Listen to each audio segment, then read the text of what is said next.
Ya está todo listo, ya está todo preparado. Las cartas están sobre la mesa. No va más.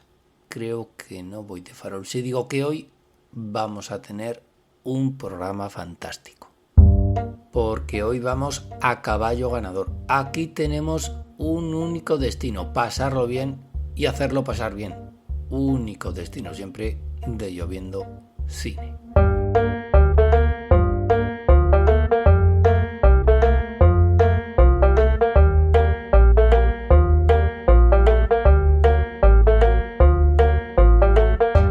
Porque aquí comienza un programa más de tu podcast favorito, Lloviendo Cine, al cual estáis todos pertinente y convenientemente invitados. No necesitáis de ningún tipo de entrada, no necesitáis de ningún tipo de permiso. Las puertas están abiertas de par en par. Hoy nos vamos a poner las botas.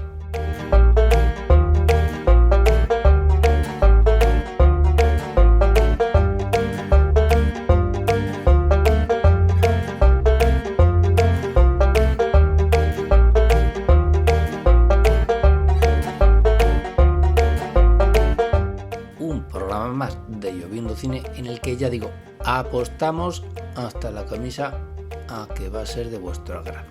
Estamos dispuestos a saltar la banca, estamos dispuestos a dar un golpe, porque ¿de qué se nos ha ocurrido hablar en el programa de hoy de Lloviendo Cine?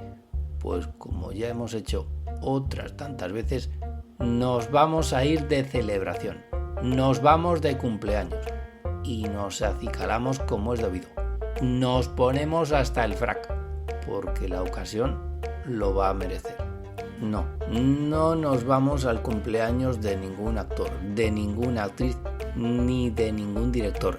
Tampoco es el cumpleaños de algún que otro guionista, aunque alguno bien podríamos haber homenajeado.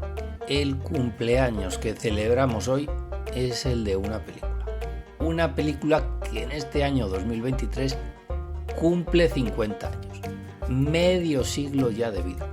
Si el año pasado festejábamos que Casablanca se había convertido en toda una octogenaria, este año vamos a celebrar que esta película de la que vamos a hablar hoy se nos ha vuelto cincuentona. Y nos vamos al año 1973. ¿De qué película vamos a hablar? Ya hemos ido dando algunas pistas. Si sois sagaces y perspicaces oyentes, con todo lo que os hemos dicho, el título os tiene que venir de golpe. Programa ideado y guionizado por nuestro colaborador en la sombra, Don Juan Solo.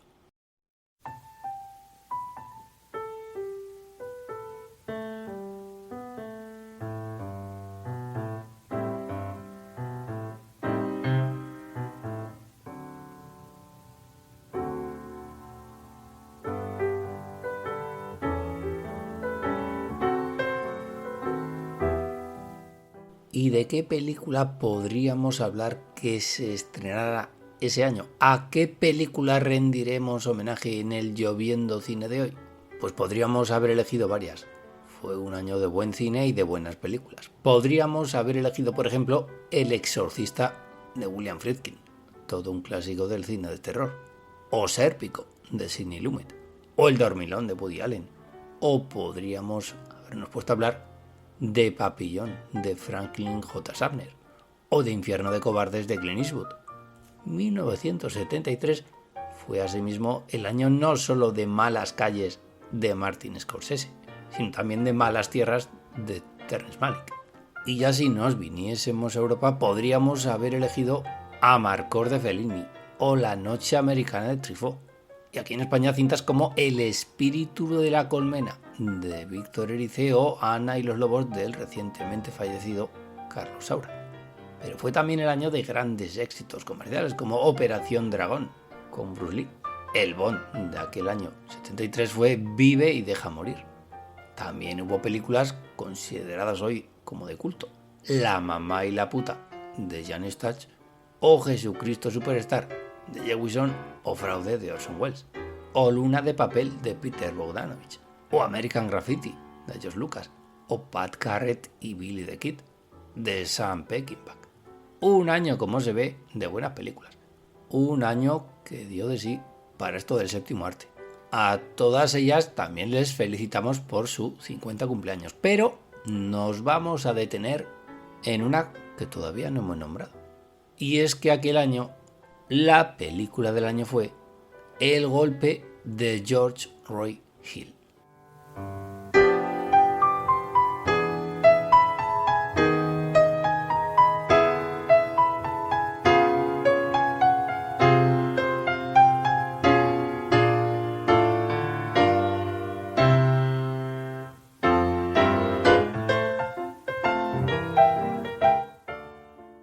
Pues sí, El golpe, una de las mejores comedias de todos los tiempos. Una película inolvidable, de esas que uno jamás se cansa de ver.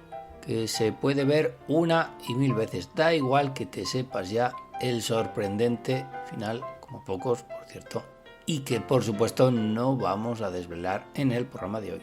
Por cierto, por muchas veces que la hayas visto, ¿te acuerdas del final del golpe? No vamos a cometer ningún tipo de torpe spoiler, por si acaso alguien todavía no haya visto El golpe. Por si acaso alguien ha cometido ese imperdonable error de no haber visto aún esta auténtica obra maestra. No sabéis, por cierto, la envidia que nos dais por otro lado. El golpe es también una de esas películas que a una calidad y comercialidad al mismo tiempo, que logra eso tan difícil de conseguir, que es poner de acuerdo a crítica y a público, a todo tipo de público, al exigente y al menos exigente. Y es que, fuera tópicos, ¿por qué no puede ser una comedia comercial como esta una obra maestra? ¿Por qué no puede una comedia comercial como esta conseguir 7 Oscars, que son los que ganó El golpe en 1973? Bueno, no nos adelantemos, que de los premios ya hablaremos más adelante. Sin ánimo de cometer ningún torpe spoiler, ya decimos, diremos que la acción del golpe se sitúa en la época de la Gran Depresión Americana, comienzos de los años 30. Johnny Hooker y Luther Coleman son dos estafadores de poca monta que actúan en comandita en la ciudad de Joliet, Illinois, y que un día roban a un esbirro del poderoso gángster local Doyle Lonnegan, cuando ese esbirro se dirigía a entregar la recaudación de una fraudulenta apuesta. Furioso, Lonnegan clama venganza y manda a asesinar al ladrón. Tras ver morir a Luther Coleman delante de su familia, Johnny Hooker huye y se traslada hasta Chicago para entrar en contacto con Henry Gandorf, otro timador medio retirado, conocido también del fallecido Coleman.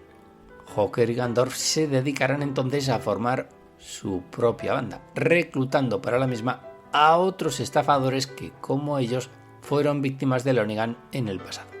Todos juntos urdirán un minucioso plan para desplumarle. ¿Qué plan? El golpe. El golpe al que hace referencia la película. Por cierto, título seco, certero y más que convincente. Y hasta ahí puedo leer. ¿Conseguirán llevar a cabo su plan? ¿No lo conseguirán? ¿Habrá traiciones por el camino? No me tiréis de la lengua, que no os voy a contar nada más.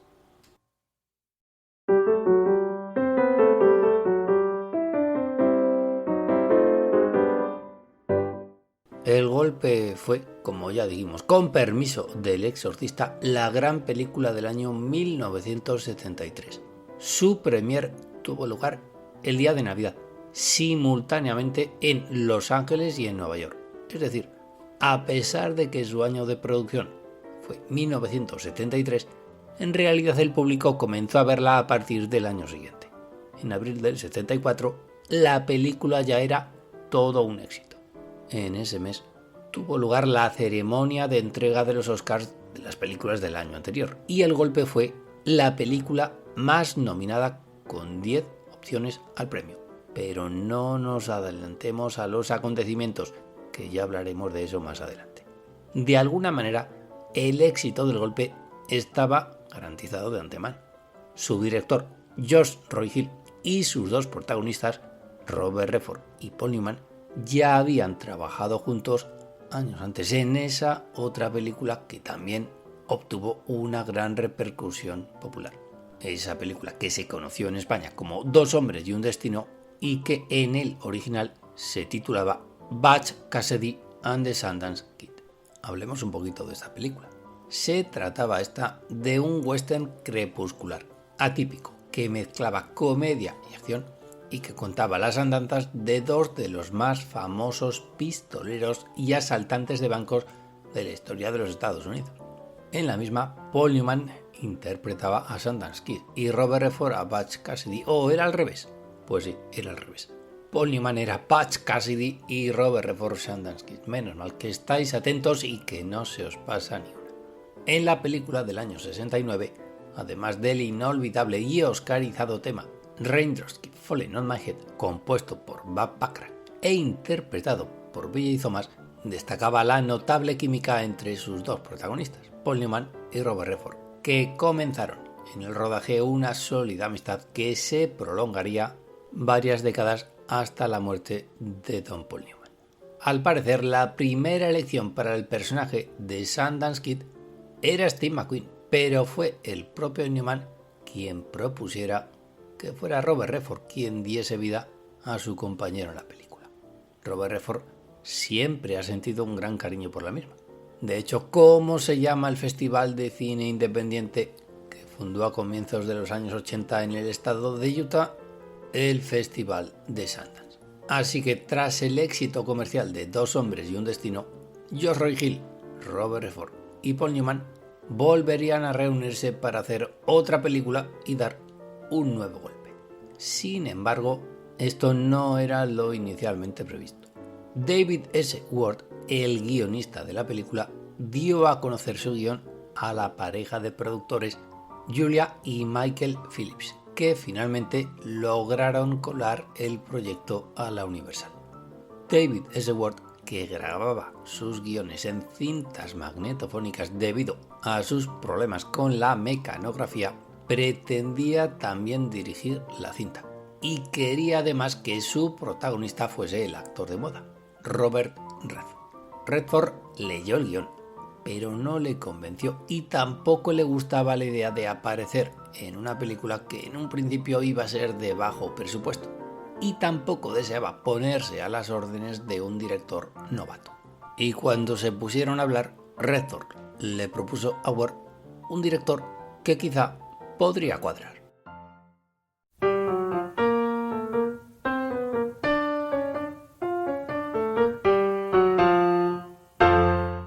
Y ese director no era otro que George Roy Hill, que leyó el guión y efectivamente, ipso facto, llamó a Redford todo entusiasmado para decirle que esa historia era una auténtica bomba.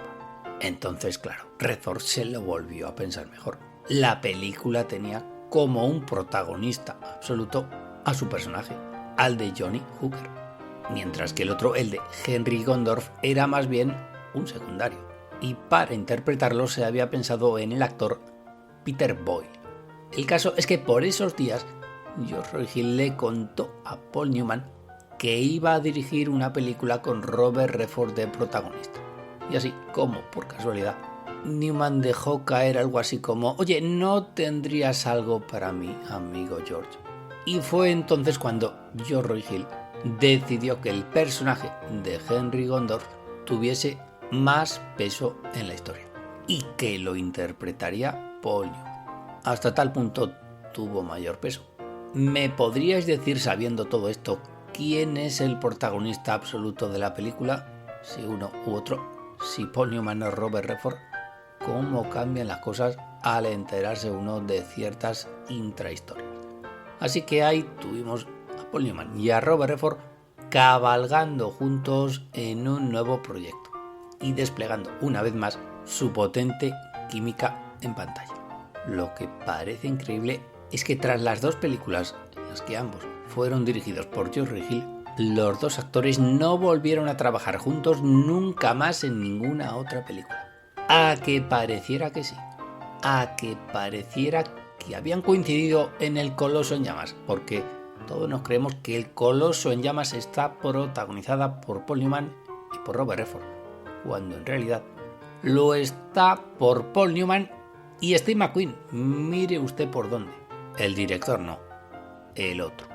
En 1973, Paul Newman contaba con 48 años y Robert Redford con 37. Y los dos estaban en lo más alto de su popularidad, de su talento y de su belleza. Paul era ya un actor consagrado que había acumulado ya 4 nominaciones al Oscar a Mejor Actor y nos había regalado algunos de sus papeles más icónicos, como el Eddie Felson del Buscavidas o el Luke Jackson de La Leyenda del Indomable. Hay quien dice, no obstante, que la etapa más interesante de Newman como intérprete es la que se corresponde con su etapa de madurez. El golpe, en ese sentido, se situaría en una etapa intermedia. Por su parte, Robert Redford parecía haber alcanzado ya el estatus de estrella. Ese mismo año coprotagonizó junto a Barbra Streisand y a las órdenes de su amigo Sidney Pollack otro de los grandes clásicos del 73, Tal como éramos. Con el golpe, Redford consiguió además la primera nominación al Oscar en categorías interpretativas y la única, a que pareciera que Robert Redford había tenido más nominaciones como actor a la dorada estatuilla. Pues no, solo ha tenido esa, y eso que el muchacho tiene un Oscar en las vitrinas de su casa como director. Lo consiguió a principios de los años 80 con el drama Ordinary People, que aquí se conoció como Gente Corriente. Aquella noche ganó al mismísimo Martin Scorsese, que competía en aquella edición con Toro Salvaje. Para muchos, nos incluimos, una de las grandes injusticias de la historia de los Oscars. Pero bueno, don Robert Redford volvería a estar nominado como productor y como director en la década siguiente, gracias a la película Quiz Show del año 94, en la que, por cierto, aparecía en un breve papel el mismísimo Martin Scorsese. No le guardo rencor el bueno de Martin a la hora de trabajar en una película de su ganador.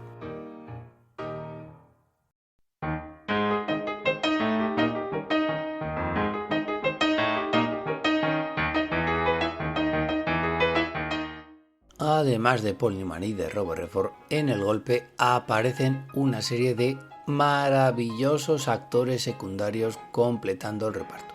Ahí tenemos, por ejemplo, a Robert Shaw interpretando al mafioso Doyle Lonnegan.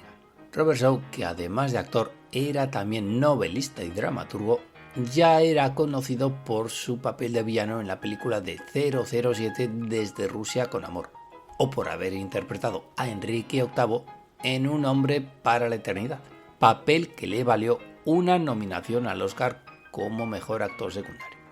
Aunque sus papeles más recordados quizá correspondan a la década de los 70 y sean este que interpreta en El golpe y el de cazatiburones San Quint en Tiburón de Steven Spielberg del año 75. Desgraciadamente, don Robert Shaw dejó demasiado joven este mundo. Solo contaba con 51 años. Otro de los grandes secundarios que se dejan ver en El golpe, Charles Dunning, a quien recordaremos de títulos posteriores como Tarde de perros, de Sidney Lumet, o de Tootsie, del otro Sidney Pollack. Y a Ray Walston, uno de los habituales del cine de Billy Wilder, a quien vimos como secundario en El apartamento, o como protagonista, haciendo de un ausente Jack Lemmon, en Bésame tonto. Y es que Ray Walston es uno de esos actores, una de esas caras que las ves en una película y dices, ah, sí, yo a este tío lo he visto antes. Y tanto ventajas de ser uno de los grandes característicos, uno de los grandes desconocidos característicos de su época. Es lo que le pasa también a Harold Gold, a quien vimos, por ejemplo, en Primera plana, también de Billy Wilder, o en La última noche de Boris Grushenko, de Woody Allen. En definitiva, un excelente reparto con un puñado de grandes actores, cada uno de los cuales sabiendo perfectamente cuál era su función en la película. Sin duda, una de las claves de su éxito. Y al frente de este elenco de lujo, dirigiendo a todo este plantel de grandes actores, el ya mencionado director, George Roy Hill, nacido en Minnesota año 1921, George Hill comenzó su carrera dirigiendo algunas adaptaciones de Broadway, entre las que destaca el musical Millie, una chica moderna. Si por algo destacó el amigo Josh, fue por ser un estupendo director de actores. Y es que trabajó con intérpretes de la talla de Julie Andrews en esta Millie, una chica moderna, o en la superproducción Hawaii, en la que compartía protagonismo con Max von Sydow, o Peter Sellers en el irresistible Orient Express, y por supuesto a la pareja Newman-Redford en 2 ocasiones.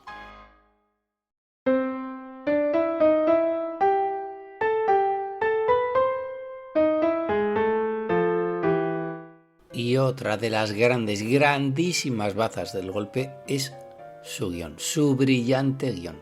Obra, como hemos dicho, de David S. Ward, que por aquel entonces contaba solo con 25 años. El pequeño David no tenía experiencia alguna en el cine y quería dirigir su primer largometraje, pero su momento todavía no era ese. Después sí, después debutaría en la dirección y firmaría comedias como Raffi, un rey de peso, del año 91, o Abajo el periscopio, del año 96. Aunque seguiría escribiendo guiones como los de Algo para recordar, de Nora Ephron, del año 93, o de Un lugar llamado Milagro, del año 88, dirigida, por cierto, por Robert Redford. ¿Y qué decir de un guión como el del golpe? Un guión perfecto, milimétricamente diseñado y que recrea un timo dentro de otro timo, en el que además el último timado resulta ser el propio espectador.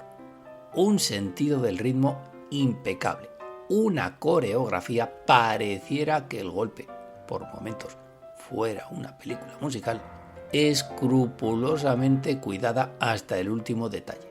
El guión es además toda una lección de puesta en escena. Ward divide su historia en secciones y capítulos como si de un libro se tratara, y en ellos se dedica a su vez a contarnos cómo se monta una obra de teatro. Los sucesivos capítulos, separados por esas inolvidables cortinillas que se quedan para siempre en la memoria del espectador, retrotraen a los intertítulos del cine mudo. Así, nos serán presentados los personajes, los escenarios, la trama y finalmente el golpe. La historia, ambientada en la época de la ley seca posterior a la Gran Depresión, encajaba a la perfección en esa moda del cine retro que se instaló en el Hollywood de la época y en esas películas ambientadas en la década de los años 30, una moda que arranca ya en la década anterior, con títulos ligados al cine negro y de gángsters como Bonnie and Clyde, de Arthur Penn, o el neo-Hollywood de los años 70 con Chinatown, de Roman Polanski, El tren de Berta, de Martin Scorsese, la más clásica, El último magnate, de Elia Kazan, o El padrino, de Coppola. O los títulos ligados a la comedia como Luna de papel, de Peter Bogdanovich, o Primera plana, de Billy Wilder. Pero hay otro elemento decisivo que hace del golpe un clásico, una película eterna. ¿Cuál es? Su banda sonora.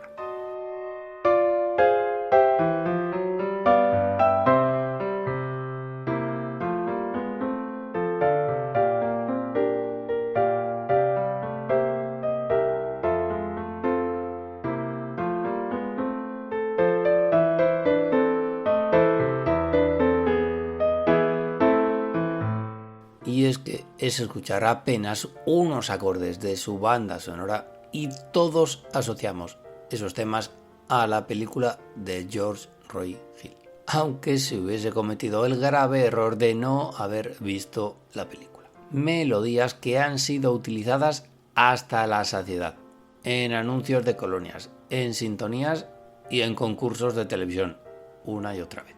Los temas que se oyen en la película no son los originales de Scott Joplin, y la mala calidad del sonido de los discos de entonces, principios del siglo XX, hizo necesario buscar a alguien que adaptase la música para la película. Y ese alguien resultó ser Marvin Hamlisch, uno de los grandes compositores de películas de la época, hoy un poquito olvidado.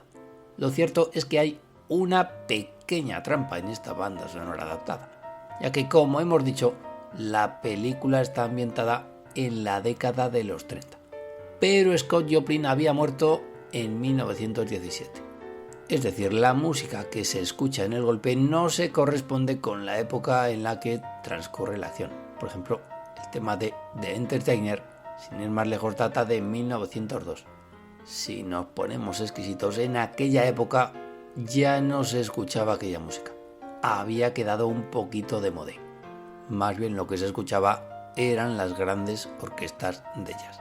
Hamlich, eso sí, compuso algún tema original para la película, respetando, eso sí, siempre el espíritu de las melodías originales del señor Scott Joplin. Aun con todo, con trampa o sin ella, se trata de una de las pianolas más memorables de la historia y una banda sonora inconfundible que te dibuja la sonrisa en la cara con solo oír sus primeros compases.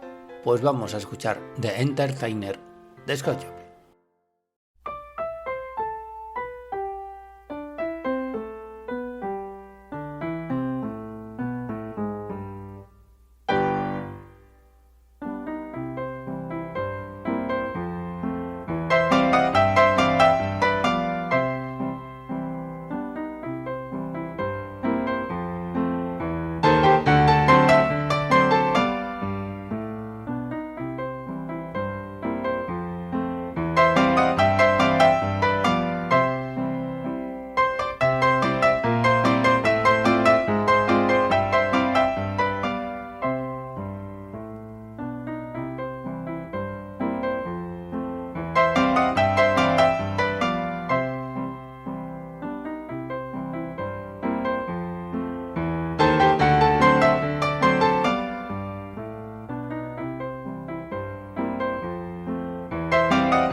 Marvin Hamlich consiguió precisamente uno de los 7 Oscars de Hollywood en la edición número 46 de la Gala de los Premios de la Academia, celebrada el 2 de abril de 1974 en el mítico Dorothy Chandler Pavilion de Los Ángeles.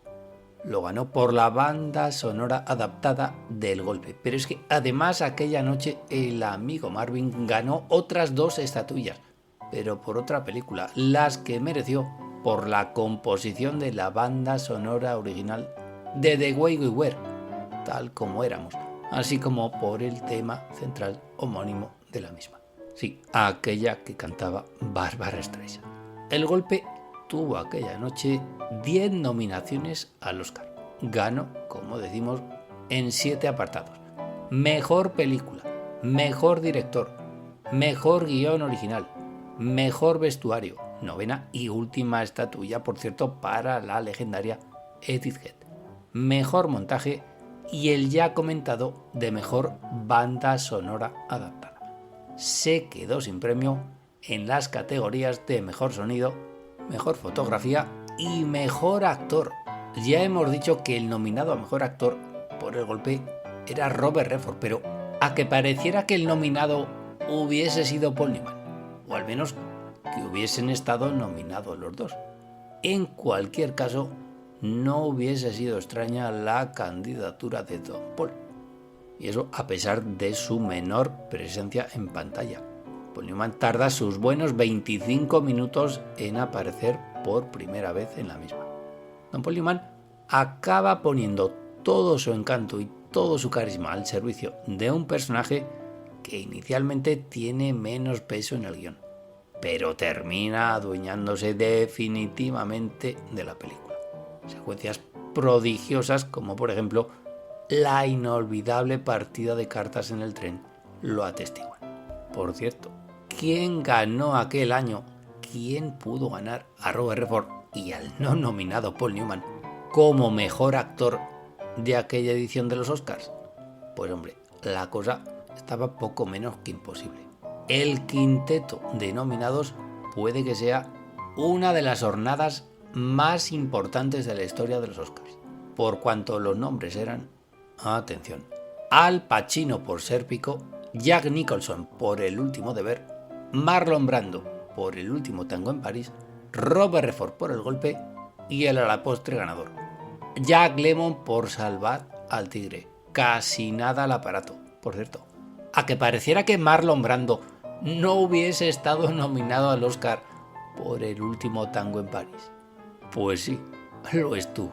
Pues bien, creo que ya hemos dado un repaso lo suficientemente exhaustivo a una de las películas míticas de la historia del cine, justo cuando hemos celebrado, como se merece, su 50 cumpleaños, que tuvo remake en el año 83.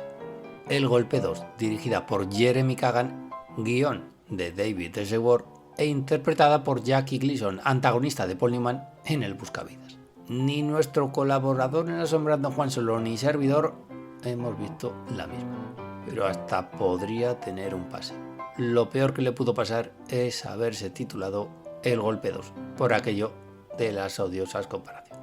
¿Superará la magia del original? Difícil lo tendrá. El Golpe, una de esas películas de nuestra vida, dotada de un guión perfecto, unos actores fabulosos, una soberbia puesta en escena y una demostración de que el cine de calidad no tiene fronteras. Definitivamente, películas como esta nos recuerda por qué nos gusta tanto el cine.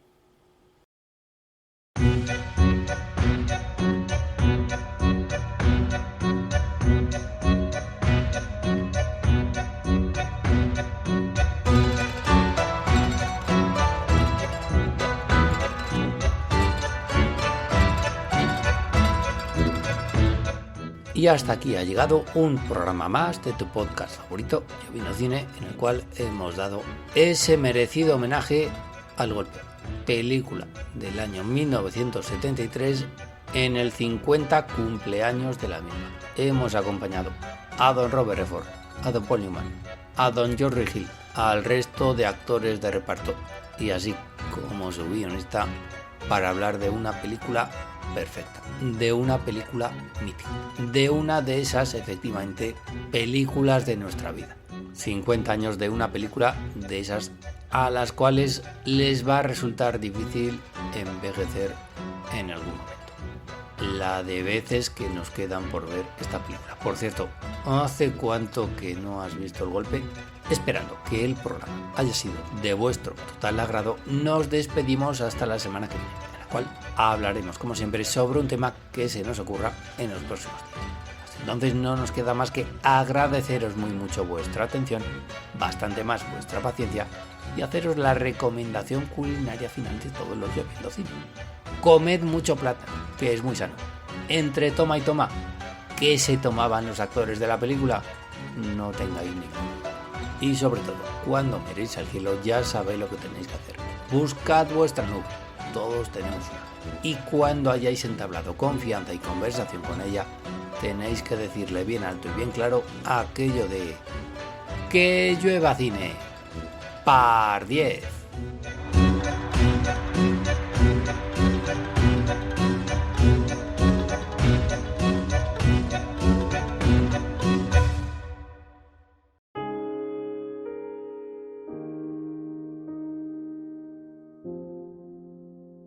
Sayonara.